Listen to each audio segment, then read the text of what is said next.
Assalamualaikum warahmatullahi wabarakatuh. Perkenalkan, nama saya Oktavia Nur Indah Wulansari, NIM 195221104 dari kelas Akuntansi Syariah 5A Akademisi. Nah, di sini saya akan mereview salah satu jurnal internasional yang berjudul Environmental Cost Assessment for Improved Environmental Economic Account for Indonesia. Nah, yang pertama adalah latar belakangnya. Latar belakang dari jurnal ini adalah untuk mencapai tujuan pembangunan berkelanjutan, khususnya negara berkembang seperti Indonesia, seharusnya meminimalkan dampak ekonomi terhadap lingkungan. Demi proses berjalan dengan baik, maka Indonesia perlu mengembangkan neraca lingkungan ekonomi. Selain itu, Indonesia dikenal dengan negara dengan luas hutan tropis terluas di dunia dan memiliki berbagai sumber daya alam yang melimpah. Namun, di sisi lain, Indonesia juga merupakan penghasil emisi gas rumah kaca terbesar di dunia yang disebabkan oleh emisi dari deforestasi dan kebakaran hutan gambut. Di Indonesia sendiri, Badan Pusat Statistik telah melakukan beberapa studi tentang pembuatan neraca ekonomi lingkungan. Namun, publikasinya masih terbatas.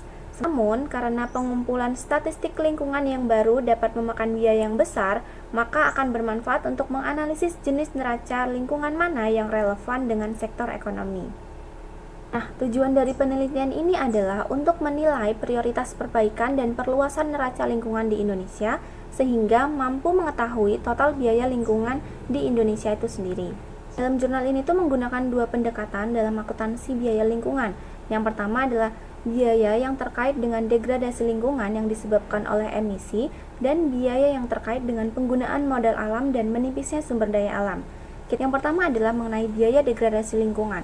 Nah, biaya degradasi lingkungan ini merupakan sebagai penurunan kualitas lingkungan akibat kegiatan pembangunan. Selanjutnya adalah penipisan sumber daya alam. Nah, penipisan sumber daya alam ini didasarkan pada harga pasar, pendekatan harga pasar. Nah, pendekatan harga pasar ini memiliki keuntungan dan keterbatasannya. Nah, mengenai keuntungannya adalah data terkait jumlah, harga, dan juga biaya relatif mudah diperoleh. Namun, keterbatasannya adalah kurangnya data pasar untuk sumber daya yang tidak diperdagangkan karena kegagalan kebijakan pasar. Pendapatan. Nah, dalam pendekatan pendapatan ini terdapat beberapa metode.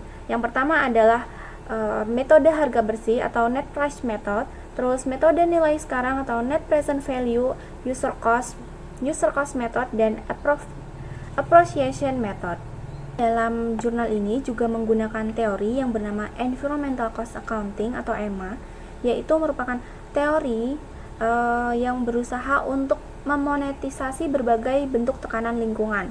Nah, monetisasi ini memungkinkan untuk memprioritaskan tekanan dan untuk menghitung bagaimana biaya lingkungan terkait dengan PDB suatu negara.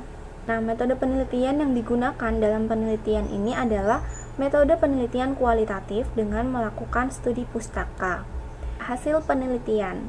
Nah, hasil penelitian dari jurnal ini menunjukkan bahwa biaya lingkungan dari kerusakan lingkungan, perusakan ekosistem, dan penipisan sumber daya alam di Indonesia untuk tahun 2010 sebesar 915,11 triliun. Kemudian, perhitungan biaya lingkungan menunjukkan bahwa sumber daya alam sangat penting dalam konteks pembangunan berkelanjutan di Indonesia. Dari struktur biaya lingkungan di Indonesia, terlihat bahwa secara urut menipisnya sumber daya yang tidak terbarukan, pencemaran udara, dan kerusakan ekosistem merupakan faktor yang menyebabkan biaya lingkungan di Indonesia.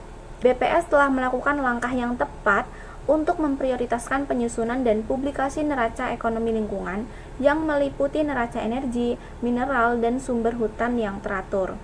Namun, dalam hal ini BPS belum memasukkan biaya lingkungan akibat pencemaran udara. Padahal, pencemaran udara merupakan penyumbang terbesar kedua terhadap biaya kerusakan lingkungan. Dalam hal ini, peneliti dalam jurnal ini menyarankan untuk memasukkan 10 sektor pencemaran udara yang paling berkontribusi terhadap biaya degradasi lingkungan.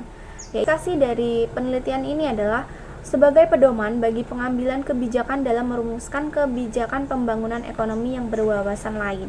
Namun, penelitian ini juga memiliki keterbatasan. Yang pertama adalah penelitian ini hanya terbatas pada masalah pencemaran udara. Yang lain itu, metode yang digunakan masih memiliki keterbatasan seperti pendekatan harga pasar yang memiliki keterbatasan pada kesediaan atau kurangnya data pasar untuk sumber daya yang tidak dapat diperdagangkan.